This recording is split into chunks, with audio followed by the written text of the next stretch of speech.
have the 7th generation BMW 3 Series denoted as the G20. This is a BMW M340i, and these cars were manufactured from about 2019 all the way to the current generation.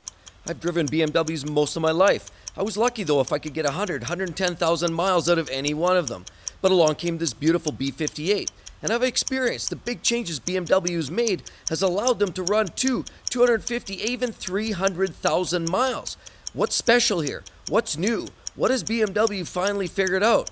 Well, guess what? It's the BMW B58 right here. Things started to happen, reliability went out the window, and then in the E90 generation they introduced vehicles like the N54 powered 335, and all hell broke loose with reliability. Here we go, almost 20 years later, we finally come across in 2019, BMW introduced the beautiful G20. Along with that came the glorious B58, and of course there's a few different key engine configurations. You can get in the base model, the 330, you can get a B48, which is about a 255 horsepower turbocharged inline 4-cylinder engine. This one here features the B58, the midline vehicle, of course, in the G20 series, and you can also step up to an S58, which is a hot rod little M car with a similar 3-liter twin turbo straight 6 engine. The G20 BMW went through a few changes. When it was first introduced in 2019, it was an absolute breathtaking vehicle. Then it got a facelift back around 2022, although there were some minor changes in around 2019-2020 for reliability, like the oil pump, for example. The 2020 model year like this actually has a certain level of unlocked performance attributes. You get better burbles, better exhaust tuning, and of course it's not locked down like a 21 and 22 model would be. Of course in 22 they came up with some other upgrades. The headlights were changed, they came up with different bumper upgrades, and certainly the facelift improved some minor little features. You'll notice these come optional with an X-Drive. So in other words, a predominantly rear-wheel drive platform with a longitudinal mounted engine, but you do get the optional upgraded all-wheel drive system. You'll notice the G20 vehicles had this beautiful LED taillight assembly. Now this is new for this generation and a pretty substantial upgrade from the F-Series. Jalen has a tastefully done rear air diffuser as well as a carbon fiber rear wing. A lot of lovers of the M340 tend to do these little mild subtle upgrades. It just enhances the looks just the right amount. You'll notice the M generation right here, M badging almost everywhere. You have it here, the M340. You get it down on the rear calipers right there. You also get it on the quarter panels right here. And another big giveaway on the exterior of these BMWs with the 6-cylinder is that you have this sort of crosshatch configuration. When you look at the garden variety 4-cylinder version in the 330, you'll notice you get a much different grille. Now the overall outline, the kidney grills look very much the same, but it's what's inside that counts. You get this crosshatch is a dead giveaway that you're dealing with the turbocharged 6 in the B58. Now the G20 has what they call the CLAR platform, the cluster architecture platform, which features a use of high-grade steel and aluminum. It also has McPherson struts up front and multi-link rear suspension there. You also get hydraulic dampening to better absorb the bumps and bruises over these rough roads. Because of this new platform as well, BMW's managed to increase the length and yet drop 120 pounds from its predecessor. And BMW also announces that this latest generation, the G20, has a perfect 50% weight distribution front to back, means it's going to maximize its handling capabilities. BMW also says it's got a flat bottom, which helps reduce its coefficient of drag and cut through the air much better.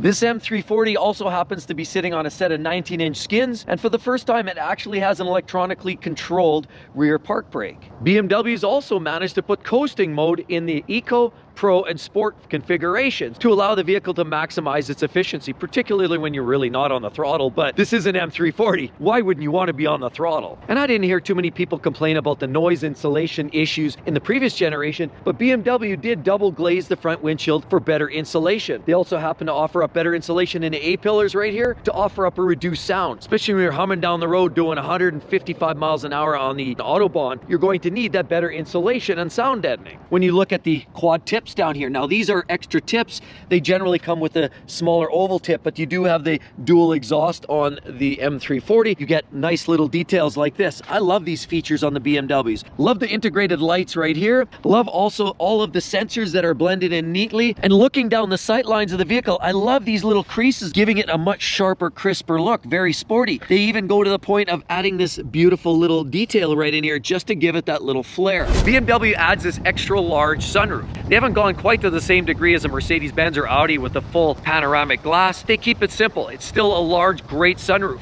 helps for the rigidity, it's still functional, and an absolute great feature to have. And like most modern day BMWs, no shortage of technology. We have the connected drive system right here with the eyesight looking right there. And you'll notice down there, you see the heads-up display panel. And then there's the front view of this car I absolutely adore. Look at those beautiful sight lines that go up here. But then BMW, in their slightly understated but over aggressive ways, go and add another feature over here. So you get a couple of great accents on the hood. You'll notice down here, you get these beautiful inlets down here, more vents that give it that extra aggressive look all along the front here. Definitely takes the 330 styling up a notch. These upgraded headlights, we have the laser lights. Of course, you can tell by that little blue strip in there. These are extraordinarily expensive and a beautiful upgrade to have on any modern BMW. Here you have a car that's larger, more comfortable, have a few more features, and most importantly, was more reliable and looked better than the predecessor. If you want to get yourself a used M340 like this, you're going to pay the mass majority of the base MSRP price, even after it's 2, 3, 4 years old, simply because it's such a popular platform that does everything so well. And here's the heart of the beast. Coming from a single turbo with the twin scroll, creates about 382 horse and a whole pile of torque, let's be honest. 0 to 60 about 4.5 seconds. You do have that mated up to that 8-speed automatic ZF transmission. Very reliable, very fast, and very predictable. This is actually one of the more reliable engines that they've been dealing with for quite some time. Since about 2007, when BMW introduced the N54, that engine was a total catastrophe in terms of reliability, but they've come a long way. They've made enhancements with the N55, made improvements over the years, and then they introduced the B58, which now is almost bulletproof. Flip side, they put the timing chain on the back. In 2019, there was a few problems with some of the oil pumps, but things got better as later in 2020 and beyond, they started to put in some of the metal oil pumps, and now, of course, things are much, much better. Overall, the B58 is a very reliable engine for BMW. Needs maintenance like any other vehicle would. It's a durable workhorse. And unlike many vehicles these days that are set up on destruct mode, you don't have a lot of margin for tuning. This one does. There's lots of people out there tuning these for 6, 7, and 800 horsepower and beyond. So they're a powerful, torquey engine. You've got forged parts, forged connecting rods and crankshaft. You've got a closed deck design, heat encapsulation. So in other words, the high and low swings are resisted. The plastics don't take as much of a hit because the temperatures don't change all that much over a period of time. They've got good fuel system, which has been improved. The bottom end is more robust, and the case is much, much better than it's always been. So things are definitely looking up, and this is one of the workhorses for BMW. You'll find this engine in almost every one of their models, from 2, 3, 4, 5 series, 6, 7 series cars, mass majority of their X cars too, from everything from X3, X4, 5, 6, 7, and beyond. Let's check out the inside, shall we? The ambience of the interior is actually very nice. I must say it's a lot nicer than even the previous F-Series BMWs. But along here, you have the nice integrated iDrive system. There's a nice selection of course, carbon fiber in here, and some upgrades and some original factory parts. For example, gesture controls. There's a big thing in here. Mood lighting, but we're going to walk through that. Naturally, you get power seats. And of course, you get a couple of presets right there. Beautiful touches like this, lock, unlock, traditional panel.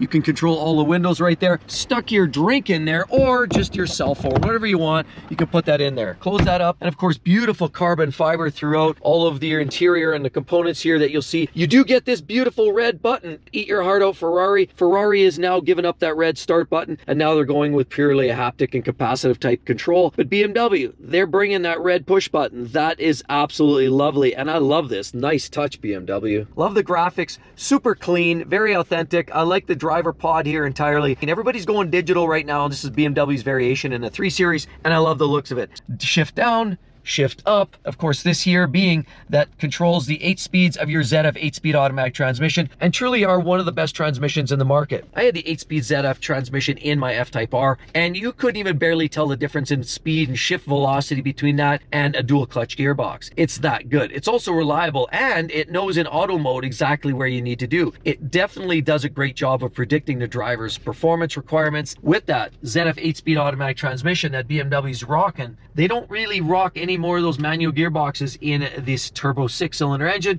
They pretty much did away with that. The auto is so good that you generally don't even ask for a manual transmission. It has a lovely set of cameras as well, and you could toggle the views too while you're in different positions. I can swing this over to this bottom camera right here, click into that. Now it shows me the view. Anything parked around there, I can even swing that over. Look at that side. I love the different camera views on the 360. That's a beautiful little quirky feature. Gesture control, you can turn it down, you could turn it up. Ah, so nice and warm. Why?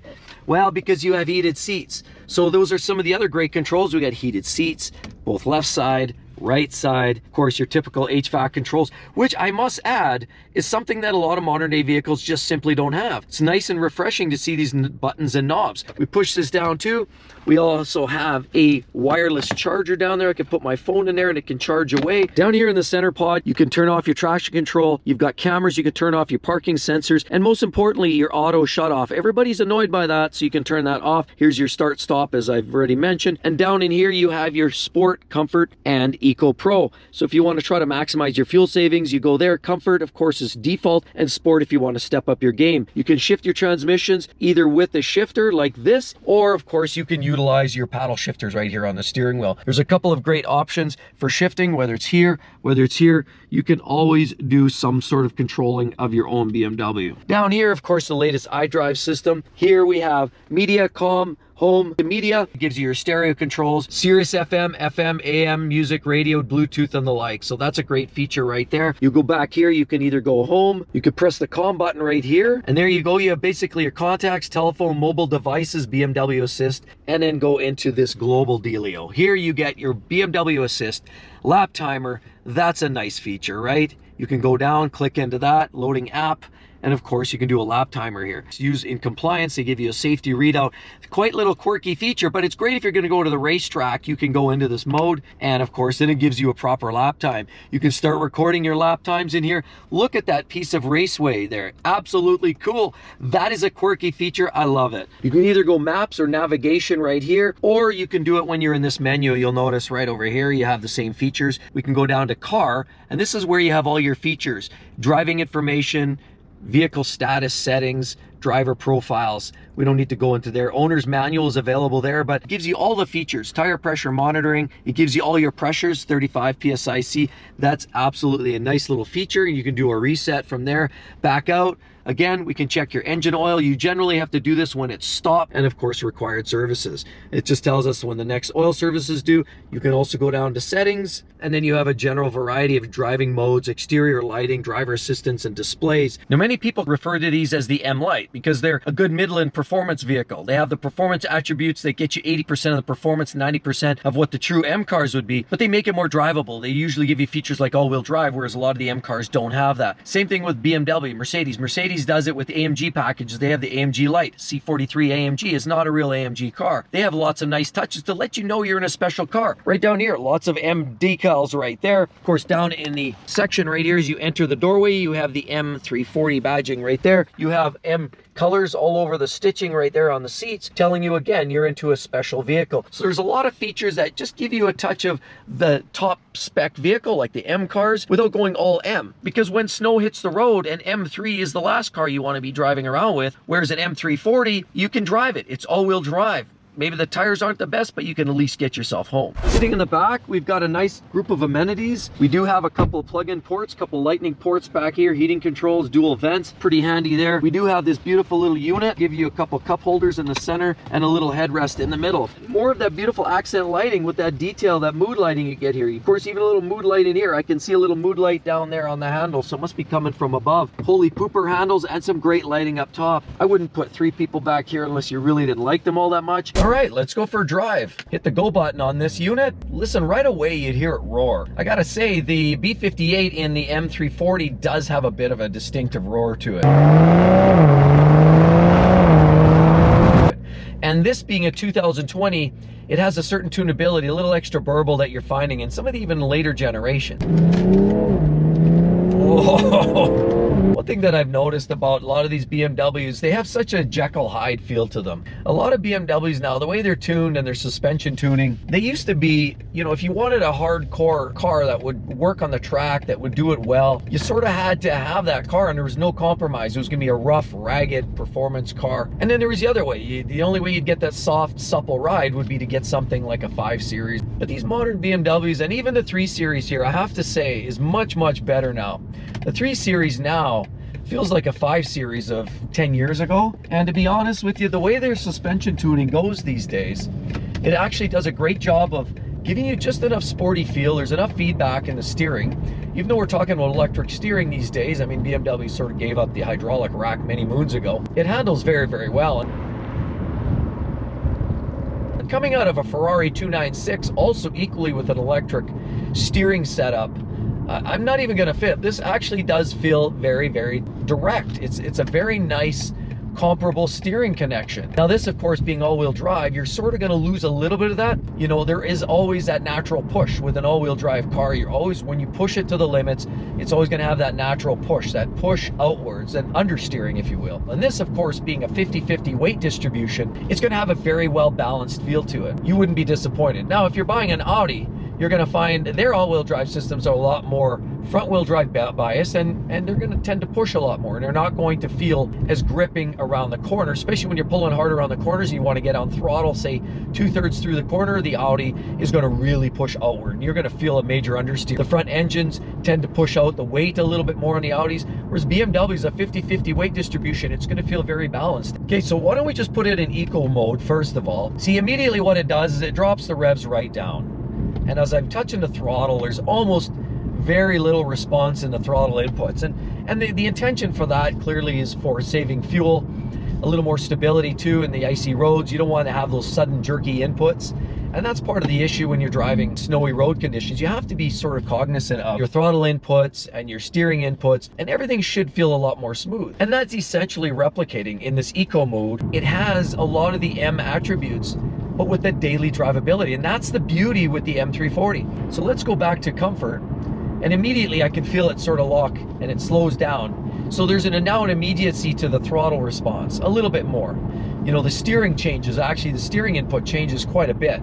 To go from eco mode, it actually, here, let's try that again. Eco mode, it's not bad. It doesn't feel like it changes it a lot. Comfort mode, the steering feels very, very similar, but the big thing is the throttle response is really what you're changing there. And the throttle response feels drastically different. Immediately you feel this, almost like this energetic grab of gears. So why don't we dial it up to sport mode? See, now immediately it shifts up, it shifts down a gear. Oh, look at that. See, now it starts screaming. See, now. Whoa. Wow. Yes, yes, yes, yes, yes, yes, yes, yes. Sport mode is great. And you start engaging the paddle shifters. Oh, burbles. You hear those burbles?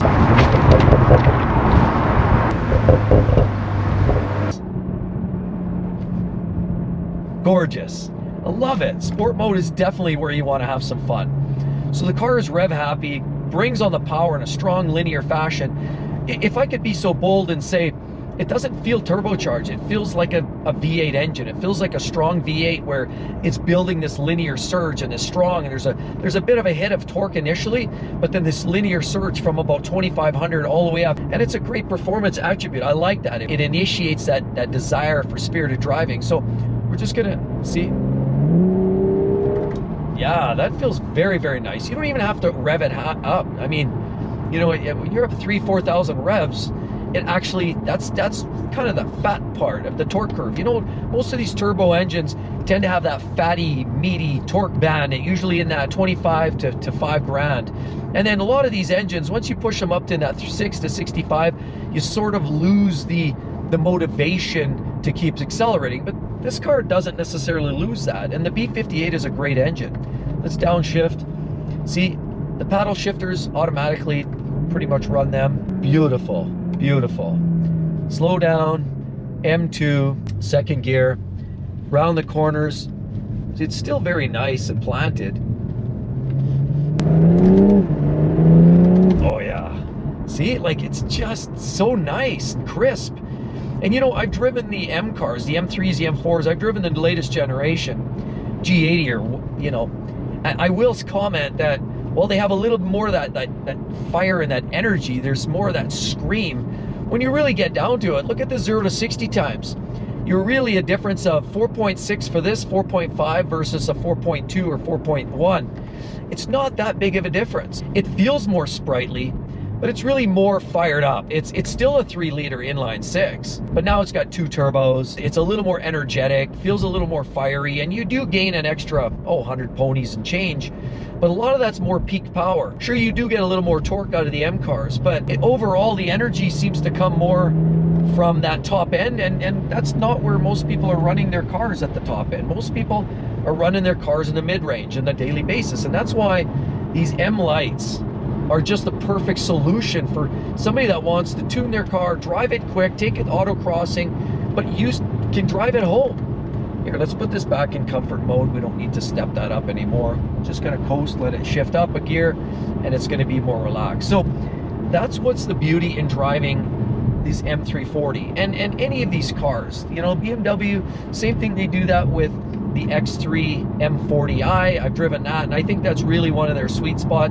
I think that's their best vehicle, if we're being honest. The M340, because it's practicality, 4 doors, 5 seats, trunk, the whole 9. You get that glorious engine that puts down almost just shy of 400 ponies, but also the X3 M40, which is basically the same drivetrain, but you have it in an SUV format. Now, again, it's like everything. You can step into the X3 and you get the M version, same as the M3. They're hotter, faster, more furious, but you pay a lot more money. And for 90% of the driving that people do, it's really just overkill. And it's an energetic car, and I love them. And for the most extreme of enthusiasts, that's the car you buy. Okay, let's throw her back in M again here, or sport mode. It doesn't have a true M feature, but it does give you the sport capability, the extra dynamic setting, they say. See, it goes to these aggressive shifts, and that's the car doing it. That's not even me. That's the ZF 8-speed doing that magic. That's the 8-speed auto doing what it does, is knowing what the driver wants. And the tuning on this transmission is absolutely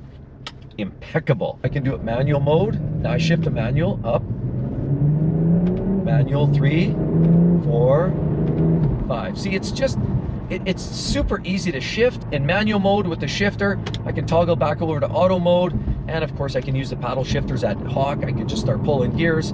It's such a versatile package. I know a lot of cars are doing that these days, but I'm really, really impressed with how quiet this car is, how insulated it feels, how stable it feels. Like, even as I switch directions, you know, you got to remember, it's going to have a little bit of body roll to it. That's natural for a car that's meant to tackle the roads, but also it has the power and performance. If you want to hit the Autobahn with almost 400 ponies, you got to remember, when this car came out, it actually was faster than the previous generation M3. When we're talking about that, we're talking about the S55, which was an absolute glorious workhorse.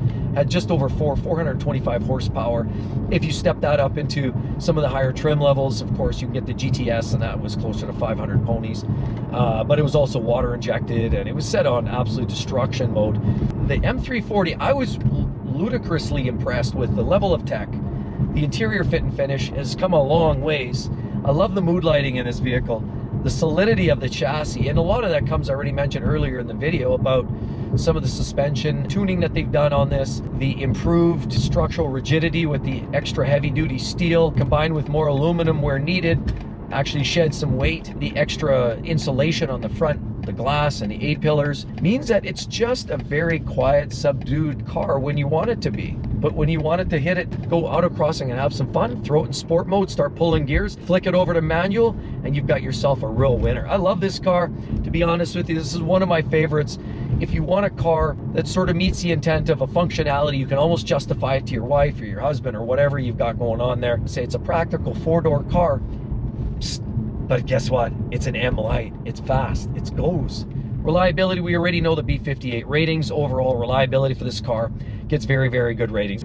It's all-wheel drive, and therefore the expectation is much higher to have a car that will do what it needs to do and get you around safely in a practical manner. And because it has the all-wheel drive, I would say this is easily one of the best systems on the market right now with their all-wheel drive systems. Audi probably has some of the best for dedicated all-wheel drive. Subaru has a great system, but honestly, BMW's really stepped up their game. I'm going to give this a 4.5 out of 5 star in terms of practicality. Truly, this is a win on every single account, and this new BMW M340i, definitely for the win, and definitely one, if you haven't looked at it and you're looking for this type of car, certainly one you need to seriously look at. Don't forget to subscribe to the channel, share the video with all your buddies. They should all be in on this one because this is a great car. Hope to see each and every one of you real soon. Thanks everybody, bye-bye.